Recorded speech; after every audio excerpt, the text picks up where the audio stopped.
अस्सलाम वालेकुम स्टूडेंट्स, कैसे हैं आप लोग स्टूडेंट। आज स्टूडेंट हम स्टार्ट करेंगे फर्स्ट मैथमेटिक्स का बाकायदा आगाज़ करने जा रहे हैं आज हम। और मैंने आपसे पहले कहा था कि मैं स्टार्ट करूंगा चैप्टर नंबर 2 से, which is real number and complex number. ठीक है, और real number and complex number को समझने के लिए स्टूडेंट फर्स्ट ऑफ ऑल आपको नंबर सिस्टम को डिटेल में समझना होगा। ठीक है, तो आज मेरा जो टारगेट है वो नंबर सिस्टम समझाना है आपको। कंप्लीट नंबर सिस्टम आप समझ जाएं कि हमारे पास कितने किस्म के नंबर्स होते हैं और कौन से नंबर्स किस तरह कैटेगराइज किए जाते हैं, किसकी क्या डेफिनेशन होती है, विद एग्जांपल आपको यहाँ बताया जाएगा। आइए स्टार्ट करते हैं स्टूडेंट। इसको सबसे पहले वो नंबर स्टडी करेंगे यहाँ पर जो हम ऑलरेडी जानते हैं, अपने प्रीवियस क्लासेस में हमने पढ़े हुए हैं, और वो बहुत सिंपल नंबर्स हैं, स्टार्टिंग फ्रॉम नेचुरल नंबर्स। ठीक है, I have already plotted the chart here. ठीक है, which I discussed later. First of all from natural numbers till integers, ये हमें समझना है कि कौन से नंबर्स क्या होते हैं और उनकी एग्जांपल क्या होती हैं। नेचुरल नंबर स्टूडेंट वो तमाम नंबर्स होते हैं जो 1 से स्टार्ट होते हैं ऑनवर्ड्स। ये अगर मैं कहूँ कि 1 से स्टार्ट है तो 1 2 3 एंड सो ऑन। ठीक है, up till infinity, they all are natural numbers. ठीक है, 1 से स्टार्ट होते हैं, याद रखिएगा। जबकि होल नंबर्स वो तमाम नंबर होते हैं। और अच्छा, नेचुरल नंबर को रिप्रेजेंट करते हैं हम एन से, कैपिटल एन से। होल नंबर को रिप्रेजेंट किया जाता है कैपिटल डब्ल्यू से। और होल नंबर स्टार्ट होते हैं 0 1 2 3 एंड सो ऑन। ठीक है स्टूडेंट्स, इससे हमें समझ में आया कि नेचुरल और होल नंबर में सिर्फ और सिर्फ 0 का फ़र्क है। अगर इस 0 को इसमें से निकाल देंगे होल नंबर में से, then they all number the remaining numbers are natural number. ठीक है, इसी तरह अगर मैं आपसे यहाँ पर नेचुरल होल पढ़ाकर मैं आपको पूछूँ कि बताइए नेचुरल नंबर्स को अगर मैं यूनियन करूं होल नंबर्स के साथ तो आंसर क्या आएगा। तो आप कहेंगे सर नेचुरल नंबर को अगर हम यूनियन करेंगे होल नंबर के साथ तो आपका आंसर आएगा होल नंबर्स। ठीक है, क्योंकि अगर हम इन दो सेट्स का यूनियन लेते हैं तो आपके पास यूनियन में दोनों सेट्स को प्लस कर लिया जाता है, लिहाजा प्लस करने पे 0 ऐड हो जाएगा नेचुरल नंबर में और होल नंबर आंसर आएगा। इसी तरह अगर मैं कहूँ कि नेचुरल नंबर का इंटरसेक्शन निकालें आप होल नंबर से तो आप कहेंगे सर इसका आंसर नेचुरल नंबर आएगा। क्योंकि अगर मैं पूछूं नेचुरल नंबर और होल नंबर्स में आपस में कौन से एलिमेंट आपस में इंटरसेक्शन करते हैं, कौन से एलिमेंट आपस में सिमिलर हैं, तो आप कहेंगे 1 से टिल एंड सारे सिमिलर हैं सिवाय 0 के। तो जो आंसर आएगा वो नेचुरल नंबर आएगा। ये चीज़ अक्सर स्टूडेंट से MCQs वगैरह में पूछी जाती है सेट्स के टॉपिक से। ठीक है, बेशक सेट्स अभी हमारा टॉपिक नहीं है, लेकिन फर्स्ट ईयर का चैप्टर नंबर 1 सेट्स है, जिसके बारे में मैंने आपसे कहा था कि इसका 1 नंबर का शायद ही MCQs आए, अदरवाइज़ वो चैप्टर पेपर में नहीं पूछा जाता। ठीक है, इसलिए मैंने हल्का सा डिस्कस कर लिया कि आपको इसकी इन्फॉर्मेशन हो, नॉलेज होनी चाहिए आप लोगों को। अब चलते हैं नेक्स्ट नंबर की तरफ, which is even number students. Even number को मैंने ई से रिप्रेजेंट किया है, और इवन नंबर वो तमाम नंबर होते हैं जो कि 2 से डिविजिबल होते हैं। ठीक है, 2 4 6 8 and so on. And then odd numbers आपको पता है जो 2 से डिवाइड नहीं होते, यानी जिनका पेयर नहीं बनता, वो आपके पास सब के सब ऑड नंबर्स होते हैं, जैसे 1 3 5 7 9 11, ये सब के सब आपके पास ऑड नंबर्स हैं। ठीक है स्टूडेंट्स, इवन नंबर का पेयर बनता है, ऑड नंबर का पेयर नहीं बनता। या आप कहें इवन नंबर 2 से डिविजिबल है और ऑड नंबर 2 से डिविजिबल नहीं है। नाउ प्राइम नंबर क्या होते हैं student. Prime number are all those number जो सिर्फ अपने टेबल में आते हैं और 1 के टेबल में आते हैं। ठीक है, वो तमाम नंबर जो सिर्फ और सिर्फ अपने टेबल में आते हैं और 1 के टेबल में आते हैं, इसे कहते हैं हम प्राइम नंबर। जैसे कि अगर मैं प्राइम नंबर पूछूं आपसे तो prime number 2 3 5 7, but 9 is not a prime number, because 9 अपने टेबल में भी आता है, 9 1 में भी आता है, और 9 इसके अलावा 3 के टेबल में भी आता है। लिहाजा 9 को हम प्राइम नंबर नहीं कहेंगे। 7 के बाद 11, देन 13, अगेन 15 नहीं होगा, 17 होगा, एंड सो ऑन। ठीक है स्टूडेंट्स, यानी वो तमाम नंबर्स जो अपने टेबल में आते हैं और 1 के टेबल में आते हैं उसे हम प्राइम नंबर्स कहते हैं। देख सकते हैं आप, इस वक्त मैंने प्राइम नंबर के सेट में जितने नंबर लिखे हैं सब के सब वो हैं जो सिर्फ और सिर्फ अपने टेबल में आते हैं और 1 के टेबल में आते हैं। ठीक है student, then we have composite number.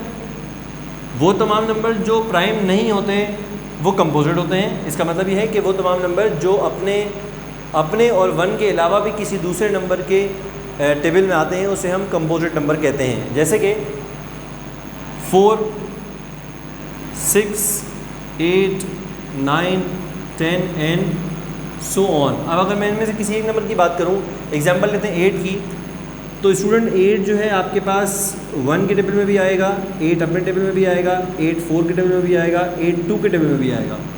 लिहाजा मैं कहूँगा कि इन तमाम के तमाम नंबर्स के टेबल में 8 मौजूद है। लिहाजा इसको मैं कंपोजिट नंबर कहूँगा, यानी ये वो नंबर होगा जो कि प्राइम नहीं होगा, क्योंकि ये अपने और 1 के अलावा भी किसी टेबल में आता है।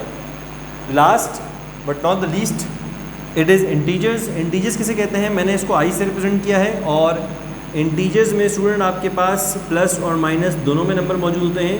अगर आपसे पॉजिटिव इंटीजर कहा जाएगा तो आप सिर्फ पॉजिटिव इंटीजर बताएंगे, नेगेटिव कहा जाएगा तो आई के ऊपर नेगेटिव आ जाएगा, पॉजिटिव कहा जाएगा आई के ऊपर पॉजिटिव आ जाएगा। लेकिन जब सिर्फ आई कह रहा हूँ, इसका मतलब है इस इंटीजर के सेट में तमाम इंटीजर शामिल हैं, चाहे वो प्लस में हो चाहे वो माइनस में हो, from 0 +1 till infinity and from 0 -1 till negative infinity. ठीक है, तमाम के तमाम नंबर इस इंटीजर्स में इन्वॉल्व होते हैं। ये हमारे पास student simple set of numbers हो गए। ठीक है, natural, whole, even, odd, prime, composite और इंटीजर्स। आप देख सकते हैं इन सब के सिंबल्स जो लिखे हैं NWEOPCNI, इन सब को मैंने यहाँ लिखा है। मैं आस्ते आस्ते फिगर समझाता जाऊँगा। ठीक है, एकदम देखने पे आपको कभी समझ में नहीं आएगी, लेकिन आप जैसे मैं जो पढ़ाता जाऊँगा वो यहाँ पे मेंशन करता जाऊँगा। ठीक है स्टूडेंट, ये सब के सब आपके पास नंबर मैंने यहाँ मेंशन कर दिए हैं। Natural number, whole number, even number, odd numbers, prime number, composite numbers and integers. और इन सब नंबर्स को मैंने एक ब्लू कलर के बॉक्स में आप देख सकते हैं यहाँ पे मेंशन कर दिया है। ठीक है स्टूडेंट, अब मैं जा रहा हूँ एक नए नंबर की टाइप की तरफ जो शायद आपको मालूम हो, यकीनन मैट्रिक में आपको पढ़ाई गई होगी। They are rational numbers. Rational numbers को Q से रिप्रेजेंट किया जाता है। क्या होते हैं ये नंबर, इसको डिस्कस करेंगे। ठीक है, और आप देख सकते हैं कि इस बॉक्स के बाद जो सेकंड बॉक्स है जिस पे ब्लैक कलर के सर्कल्स भी बनाए गए हैं, इस बॉक्स में लिखा गया है रैशनल नंबर, जिसको रिप्रेजेंट किया गया है Q से। ठीक है, जैसे से मैं समझा रहा हूँ उस फिगर को आप समझते जाएँ। सबसे पहले मैंने सबसे अंदर वाला बॉक्स पढ़ाया आपको, जिसमें तमाम नेचुरल नंबर से लेके इंटीजर्स तक हैं। इसके बाद हम आएंगे रैशनल पे, देन रैशनल के बाद पढ़ेंगे हम इर्रेशनल, इर्रेशनल के बाद बड़े बॉक्स पे आएंगे हम रियल पढ़ेंगे, रियल के बाद फिर हम इमेजिनरी पढ़ेंगे, और इमेजिनरी के बाद आखिर में हम इसको सम अप करेंगे, कॉम्प्लेक्स नंबर तक जाएंगे। क्योंकि हमारा चैप्टर का नाम है real number and complex number, therefore हमें कॉम्प्लेक्स नंबर समझने के लिए पूरा नंबर सिस्टम समझना ज़रूरी है। ठीक है, आइए रैशनल नंबर किसे कहते हैं? Rational number students are all those numbers which can be written in the form of P/Q, यानी फ्रैक्शन फॉर्म में लिखा जा सकता है इसे। ठीक है, P/Q की फॉर्म में जितने भी नंबर्स आपको मिलेंगे वो सब के सब रैशनल होंगे, लेकिन शर्त ये है, कुछ कंडीशंस हैं जिसमें Q कभी ज़ीरो नहीं होना चाहिए। क्यों स्टूडेंट? Q इसका मतलब है डिनोमिनेटर। Q का मतलब Q नहीं, Q is in the denominator place. अगर आप इसको m/n कर देंगे तो मैं कहूँगा n is not equal to 0। अगर आप इसको A/B कर देंगे तो मैं कहूँगा B is not equal to 0। इसका मतलब ये है कि आपके फ्रैक्शन में डिनोमिनेटर कभी ज़ीरो नहीं होना चाहिए, क्योंकि स्टूडेंट अगर डिनोमिनेटर ज़ीरो हो गया तो आपका फ्रैक्शन इन्फिनिटी बन जाएगा, और इन्फिनिटी जो है वो आपके पास रैशनल नंबर में नहीं आता। ठीक है, अच्छा, P/Q where Q is not equal to 0। सिर्फ यहाँ तक डेफिनेशन काफ़ी नहीं है, इसको और ज़्यादा इसमें कंडीशन बतानी होंगी, क्योंकि जब आप इर्रेशनल पढ़ेंगे तो आप यकीनन कंफ्यूज हो जाएंगे। बल्कि एक काम करते हैं, इर्रेशनल को साथ साथ डिस्कस करते हैं ताकि सारी जो है इसमें कन्फ्यूजन आपको क्लियर हो जाए। इर्रेशनल नंबर्स को हम Q' से या Q' से रिप्रेजेंट करते हैं। Students, what are the irrational number? Irrational numbers are all those numbers which can be written in the form of P/Q where Q is not equal to 0। तो यहाँ student आप सवाल करेंगे कि सर आपने जो डेफिनेशन रैशनल में बताई वही डेफिनेशन आपने इर्रेशनल में बताई, तो फ़र्क क्या हुआ इन दो नंबरों के अंदर? ठीक है, how can we distinguish between rational and irrational numbers? ठीक है, तो आइए लास्ट कंडीशन पढ़ेंगे जिससे आपको पता चल जाएगा कि भाई क्या मेजर डिफरेंस है इर्रेशनल और रैशनल के बीच में। आइए देखते हैं। अगर मैं आपसे कहूँ कि रैशनल नंबर Q से रिप्रेजेंट किया जा रहा है, रैशनल नंबर हमेशा फ्रैक्शन फॉर्म में मिलेगा P/Q की फॉर्म में, जहाँ पे Q कभी ज़ीरो नहीं होगा। इसके अलावा वो फ्रैक्शन, जो भी फ्रैक्शन होगा आपका, वो टर्मिनेटिंग होगा। अब आपको समझाएंगे टर्मिनेटिंग का मतलब। वो फ्रैक्शन टर्मिनेटिंग होगा। यहाँ आपकी कंप्लीट डेफिनेशन हो जाती है रैशनल नंबर की। और ये भी फ्रैक्शन होगा P/Q में, जहाँ पे Q कभी ज़ीरो नहीं होगा, लेकिन ये फ्रैक्शन हमेशा क्या होगा, नॉन टर्मिनेटिंग होगा। अब बहुत से स्टूडेंट को टर्मिनेटिंग नॉन टर्मिनेटिंग का मतलब पता है, लेकिन कुछ स्टूडेंट ऐसे हैं जिन्हें इस टर्मिनेटिंग और नॉन टर्मिनेटिंग का मतलब नहीं पता। तो आइए इसको समझाते हैं हम डिटेल में।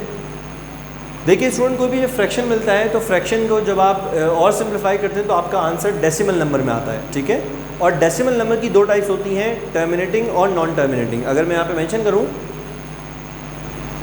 मैं यहाँ पे आपके सामने मेंशन करूँगा डेसिमल नंबर की टू टाइप्स।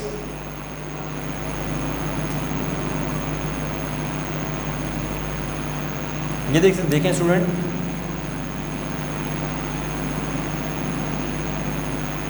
डेसिमल नंबर की दो टाइप्स होती हैं, ठीक है।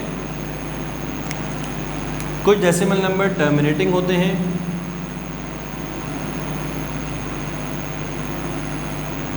और कुछ डेसिमल नंबर नॉन टर्मिनेटिंग होते हैं, ठीक है। ऐसे तमाम फ्रैक्शन, चूँकि फ्रैक्शन बाद में डेसिमल बन जाते हैं, फ्रैक्शन को जब आप सॉल्व करेंगे, फॉर एग्जांपल मैं लेता हूँ फ्रैक्शन 3/2, ठीक है स्टूडेंट। 3/2 एक ऐसा नंबर है जो कि P/Q की फॉर्म में दिया गया है। अब सोचना ये है कि P/Q में रैशनल भी है, P/Q में इर्रेशनल भी है। हमें कैसे पता चलेगा कि ये रैशनल है या इर्रेशनल? जब आप इसको सॉल्व करेंगे स्टूडेंट तो आपका आंसर आएगा 1.5। अब आप देखिए जब फ्रैक्शन को सॉल्व किया, ठीक है, ऐसे फ्रैक्शन को जहाँ पे Q 0 नहीं था, डिनोमिनेटर में 0 नहीं है, 2 है, जब उसको मैंने सॉल्व किया तो जो मेरा डेसिमल में आंसर आया वो टर्मिनेटिंग आया। जब भी टर्मिनेटिंग आंसर आएगा मैं कहूँगा मेरा नंबर क्या है, रैशनल नंबर है। टर्मिनेटिंग का मतलब ये होता है स्टूडेंट, जब आप फ्रैक्शन को सॉल्व करें और आपका जो डेसिमल नंबर में आंसर आए वो टर्मिनेट हो जाए, रुक जाए, वो रिकरिंग या नॉन रिकरिंग ना हो, यानी रिपीटेडली वो बार बार आगे तक ना चलता जा रहा हो, यानी नॉन टर्मिनेटिंग ना हो। अब आप कहेंगे सर एक जो है वो नॉन टर्मिनेटिंग एग्जाम्पल कीजिए दें, तो pi is a very good example. अगर मैं यहाँ पे लिखूँ, देखें नॉन टर्मिनेटिंग में पाई की एग्जाम्पल दे रहा हूँ। पाई का मतलब होता है फ्रैक्शन में 22/7। तो स्टूडेंट फिर से देखेंगे 22/7 एक फ्रैक्शन है P/Q में, जहाँ पे Q आपका 0 नहीं है, ठीक है। आप देख सकते हैं Q यहाँ पर 0 नहीं है, 7 है। अब जब आप इसको सॉल्व करते हैं, जब भी आप अपने पास पाई की वैल्यू को सॉल्व करेंगे कैलकुलेटर से, तो आप देखिए आपके पास एक ऐसा आंसर आएगा जो आपका आंसर चलता जा रहा होगा और रुकेगा नहीं, यानी टर्मिनेट वो नहीं होगा आपका answer.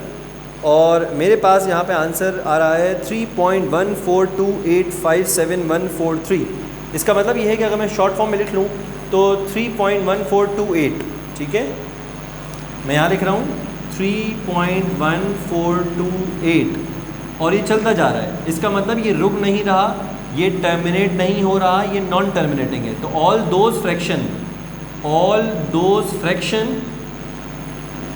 in the form of P/Q where Q is not equal to 0 if they are non terminating, अगर वो नहीं रुक रहे, अगर वो टर्मिनेट नहीं हो रहे, इसका मतलब है वो कौन से नंबर्स हैं, वो तमाम फ्रैक्शंस आपके इर्रेशनल नंबर्स हैं, ठीक है। लेकिन जो टर्मिनेट हो रहे हैं, जो रुक रहे हैं, जो टर्मिनेट हो रहे हैं, लिहाजा वो क्या होंगे, हमारे टर्मिनेटिंग नंबर्स होंगे। और जितने टर्मिनेटिंग होते हैं आपके पास स्टूडेंट, वो सब के सब रैशनल नंबर होते हैं, ठीक है। ये मैंने इसलिए बना दिया था कि आपको अंदाज़ा हो जाए कि हमने आपको डेसिमल नंबर्स भी पढ़ाए हैं यहाँ पर, सही।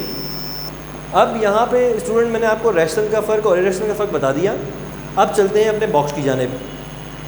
बॉक्स में लिखा है कि रैशनल नंबर Q से रिप्रेजेंट करते हैं और रैशनल नंबर में पूरा मैंने बॉक्स बनाया है, देख सकते हैं आप, ये रैशनल नंबर का बॉक्स है। इसमें वो तमाम नंबर्स होंगे जो P/Q की फॉर्म में होंगे, जहाँ पे Q is not equal to 0 होगा और वो सब के सब टर्मिनेटिंग होंगे, ठीक है। इसलिए रैशनल का बॉक्स अलग है और इर्रेशनल का बॉक्स अलग है। चूँकि कोई नंबर इर्रेशनल रैशनल नहीं हो सकता, कोई रैशनल नंबर इर्रेशनल नहीं हो सकता, ठीक है। दो सेपरेट क्लास ऑफ नंबर्स हैं। रैशनल हमेशा टर्मिनेट हो जाएंगे, इर्रेशनल हमेशा नॉन टर्मिनेटिंग रहेंगे। इसीलिए मैंने दोनों के बॉक्स को अलग बनाया है। रैशनल का बॉक्स अलग है, इर्रेशनल का बॉक्स अलग है। लेकिन यहाँ बच्चे का एक सवाल होता है कि सर ये बात तो समझ में आ गई कि इर्रेशनल Q डैश का बॉक्स अलग बनाया आपने, रैशनल Q का बॉक्स आपने अलग बनाया, लेकिन आपने इन ऊपर वाले तमाम नंबर्स को आपने रैशनल में क्यों कर दिया? क्या ये सब नंबर भी रैशनल ही कहलाएंगे? तो एग्जैक्टली स्टूडेंट्स का आंसर यस है कि ऊपर वाले तमाम नंबर्स, नेचुरल नंबर से लेकर इंटीजर्स तक के तमाम नंबर्स आपके रैशनल नंबर कहलाते हैं। फिर स्टूडेंट आपका ये सवाल आएगा कि अगर ये तमाम के तमाम नंबर रैशनल हैं तो फिर ये 1.5 क्या था, इनमें तो कहीं पर 1.5 नहीं है। तो स्टूडेंट इस बात का जवाब ये है कि ये जो तमाम नंबर हैं नेचुरल नंबर से लेकर इंटीजर्स तक, यानी अगर मैं इसको यूँ बनाऊँ कि ये जो तमाम नंबर आपने ऊपर देखे, अगर इन तमाम नंबर को मैंने बॉक्स में डाला है तो वो बॉक्स ये रहा, यानी आपको 1 2 3 4 जितना मैंने आगे तक लिखा है वो सब आपको इस बॉक्स में मिलेगा। तो जो रिमेनिंग स्पेस मैंने यहाँ छोड़ी है, इस रिमेनिंग स्पेस में आपको क्या मिलेगा, इस रिमेनिंग स्पेस में आपको वो तमाम नंबर मिलेंगे जो P/Q की फॉर्म में होंगे और टर्मिनेटिंग होंगे, ठीक है, यानी फ्रैक्शन वैल्यूज़ आपको यहाँ मिलेंगी। अच्छा, फिर आप सवाल करेंगे कि सर क्या रैशनल की डेफिनेशन पे ये सब पूरे उतरते हैं? तो आइए देखते हैं। इनमें से कोई भी नंबर आप उठा लें स्टूडेंट, तो मैं उठाता हूँ इवन नंबर्स में 6, ठीक है, रैंडमली उठा रहा हूँ। इवन नंबर में मैंने 6 उठाया, आइए बाहर लिखते हैं 6। अब देखें, अगर मैंने इवन नंबर में से 6 उठाया है तो क्या 6 रैशनल की डेफिनेशन को पूरा कर रहा है? क्या ये 6 नंबर रैशनल की डेफिनेशन को पूरा कर रहा है? तो आप देखिए, मैंने कहा था रैशनल नंबर वो होते हैं जो P/Q की फॉर्म में होते हैं। क्या ये P/Q की फॉर्म में है? यस। आप कहेंगे सर हर नंबर के डिनोमिनेटर में ऑलरेडी 1 मौजूद होता है। इससे स्टूडेंट आपको ये बात समझ में आई कि नेचुरल से लेकर इंटीजर्स तक जितने नंबर हैं उन सब नंबर के डिनोमिनेटर में 1 तो मौजूद है, ठीक है। अगर कोई नंबर में लिखता हूँ तो उसके डिनोमिनेटर में 1 ऑलरेडी मौजूद होता है।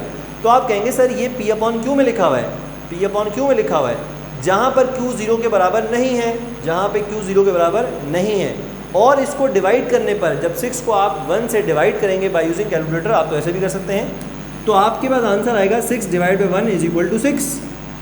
क्या ये आंसर टर्मिनेट हो गया? क्या ये आंसर रुक गया? डेसिमल पॉइंट इसका यहाँ पे आएगा 6.0। आप यूँ कहो 6.0 या आप इसको सिर्फ 6 कहो। आप कहेंगे सर ये जो 6 नंबर लिया था मैंने, इवन नंबर्स में से मैंने एक नंबर 6 लिया था जो कि एक्चुअल में इवन नंबर भी है, होल नंबर भी है, नेचुरल नंबर भी है, और आपके पास कंपोजिट नंबर भी है और इंटीजर्स भी है। 6 देखें आप, 6 नंबर यहाँ पर भी आएगा होल नंबर में, 6 नंबर नेचुरल नंबर में भी आएगा, इवन नंबर भी है, ये कंपोजिट नंबर में भी 6 आएगा और इंटीजर्स में भी आगे जाकर 6 आएगा। आप कहेंगे सर ये 6 तो बहुत सारे नंबर था, लेकिन इत्तेफाक से ये रैशनल की डेफिनेशन भी पूरा उतर गया, क्योंकि 6 के नीचे हमेशा 1 लिखा हुआ रहता है, होता है हर नंबर के नीचे डिनोमिनेटर में। जब हम उसको डिवाइड करेंगे तो आंसर नॉन टर्मिनेटिंग नहीं टर्मिनेटिंग आएगा। यहाँ हमने एक कंक्लूजन किया, और वो क्या कंक्लूजन किया कि नेचुरल से लेकर इंटीजर्स तक तमाम नंबर्स के डिनोमिनेटर में 1 है और तमाम नंबर डिवाइड होके मुझे टर्मिनेटिंग आंसर देंगे, लिहाजा तमाम नंबर ये वाले क्या कहलाएंगे? रैशनल कहलाएंगे। That's why I have written all these numbers in the rational number box. Rational number के बॉक्स में मैंने इन तमाम नंबरों को लिखा है, क्योंकि मुझे पता है कि अगर आप पूछेंगे नेचुरल नंबर्स क्या हैं, मैं कहूँगा सारे के सारे नेचुरल नंबर नेचुरल तो हैं क्योंकि 1 से ऑनवर्ड्स हैं, लेकिन नेचुरल के साथ ये रैशनल भी हैं क्योंकि ये टर्मिनेटिंग हैं।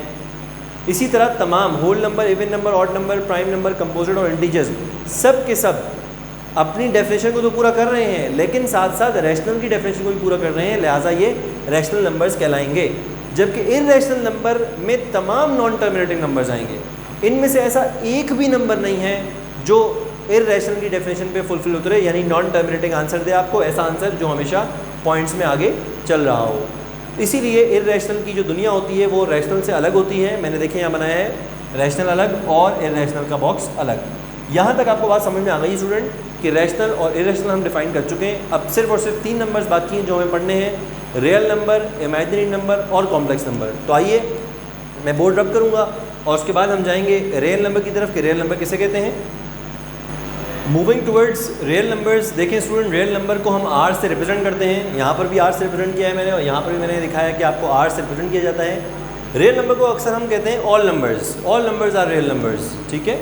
इसकी टेक्निकल डेफिनेशन ये होती है स्टूडेंट कि real number is a union of और summation of rational number and irrational number. यानी अगर मैं रैशनल और रैशनल है क्यू, रैशनल को यूनियन कर दूंगा इररेशनल के साथ, दोनों एक अलग अलग क्लास है। ये है टर्मिनेटिंग्स, ये है नॉन टर्मिनेटिंग, ठीक है।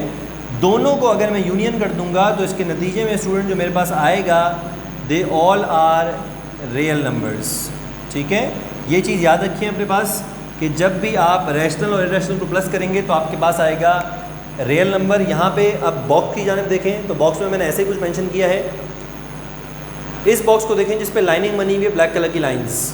ठीक है, ये कंप्लीट बॉक्स अगर आप देखें तो रियल नंबर में रैशनल का बॉक्स प्लस इरेशनल का बॉक्स। अगर आप रैशनल और इरेशनल को प्लस कर लेंगे तो आपके पास रियल नंबर्स बनेंगे। ठीक है, इसका मतलब ये नहीं है कि नेचुरल नंबर रियल नंबर नहीं है। अगर मैं कह रहा हूँ कि रैशनल और इरेशनल को प्लस करें तो रियल नंबर आएगा, इसका मतलब है कि ये तमाम जो अंदर लिखे गए नंबर हैं ये सब के सब ऑलरेडी रियल हैं, क्योंकि ये सब के सब रैशनल हैं। और मैंने कहा रैशनल को जब आप इरेशनल से प्लस करेंगे तो आपके पास रियल नंबर आएगा। लिहाजा अगर मैं आपसे पूछूं कि बताएं रियल नंबर में कितने नंबर्स होंगे, तो आप कहेंगे सर नेचुरल भी होगा, होल भी होगा, even, odd, prime, composite, integers, rational और इरेशनल सब को मिला दूंगा तो मेरे पास क्या आएगा, रियल नंबर। ठीक है स्टूडेंट, इसलिए इतने ज़्यादा नंबर्स के नाम लेने से अच्छा है कि आप सिर्फ कहें कि रैशनल और इरेशनल का सम आपके पास रियल नंबर कहलाता है। यानी रियल नंबर के अंदर आपके पास एक इंटीजर भी हो सकता है, कोई कंपोजिट नंबर भी हो सकता है, कोई फ्रैक्शन में वैल्यू भी हो सकती है, कोई नेगेटिव वैल्यू भी हो सकती है। ठीक है, कोई डेसिमल पॉइंट में टर्मिनेटिंग वैल्यू भी हो सकती है, कोई नॉन टर्मिनेटिंग वैल्यू भी हो सकती है, लेकिन सब के सब क्या कहलाएंगे, आपके पास रियल नंबर्स कहलाएंगे। तो ये था स्टूडेंट इंट्रोडक्शन रियल नंबर का। रियल नंबर के बाद अब मैं जाऊँगा इमेजिनरी नंबर्स की तरफ। ठीक है, और इमेजिनरी नंबर क्या होते हैं आपको ये बताया जाएगा। What is imaginary number. ठीक है, इमेजिनरी नंबर्स क्या होते हैं, आप चाहें तो इसकी डेफिनेशन भी लिख सकते हैं और फिर इसकी रिप्रेजेंटेशन भी बताएंगे आपको कि how we represent a imaginary number. ये मैंने डेफिनेशन आपके सामने लिख दी student. Every negative number under radical, radical means under root. ठीक है, every negative number under radical under root sign is known as imaginary number. यहाँ पे अक्सर स्टूडेंट को ये जो है वो परेशानी होती है कि सर हमें टीचर ने पढ़ाया है कि तमाम ऐसे नंबर जिनके साथ आयोटा है उसे इमेजिनरी कहते हैं। ठीक है स्टूडेंट, जिनके साथ आयोटा आता है हम उसे इमेजिनरी कहते हैं, लेकिन आयोटा किन बेसिस पे आता है, क्यों आता है, उसका रीज़न ये है। तो इस डेफिनेशन को मैं ज़्यादा प्रेफर करता हूँ कि अगर बच्चे को ये समझ में आती है कि एवरी नेगेटिव नंबर, हर negative number under radical sign. एक नेगेटिव नंबर मैंने लिखा -2,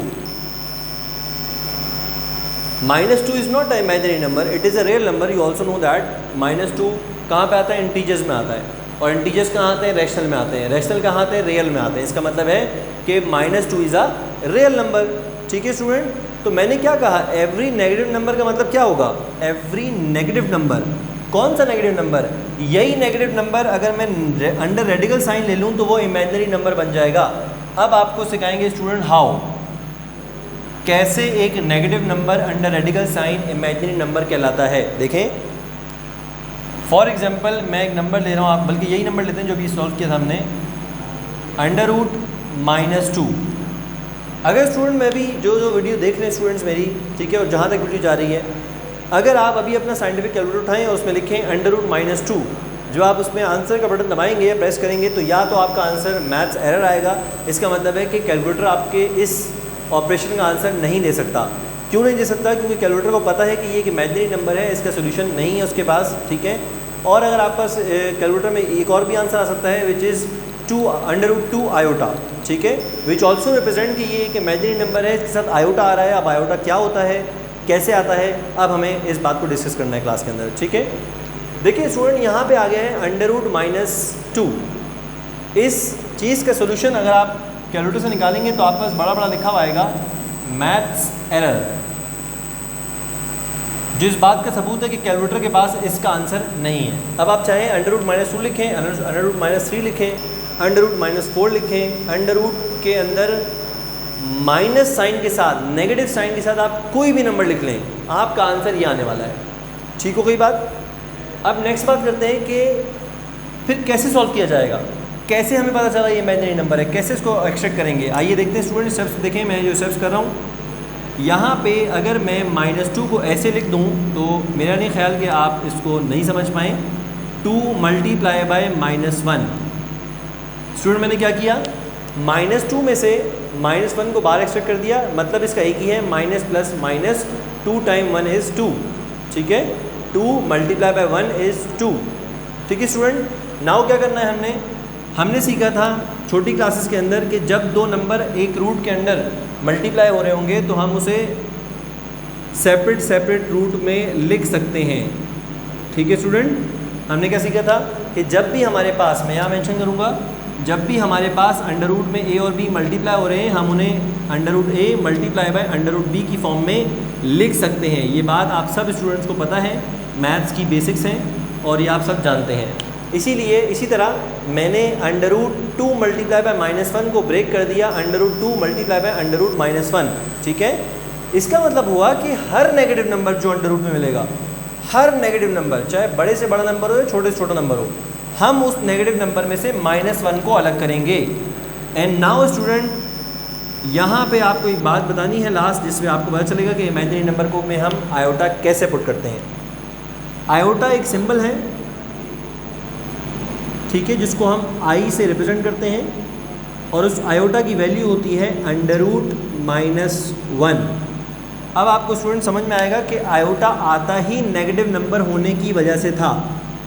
अगर एक बच्चा कहे कि व्हाट इज़ इमेजिनरी नंबर और आप कहें कि सर जो आयोटा जिसके साथ आता है उसे हम इमेजिनरी कहते हैं, तो आपकी डेफिनेशन तो ठीक है कि जिनके साथ आयोटा आता है यकीनन हम उन्हें इमेजिनरी नंबर कहते हैं, लेकिन आयोटा आता क्यों है, that will be the much better definition, ठीक है।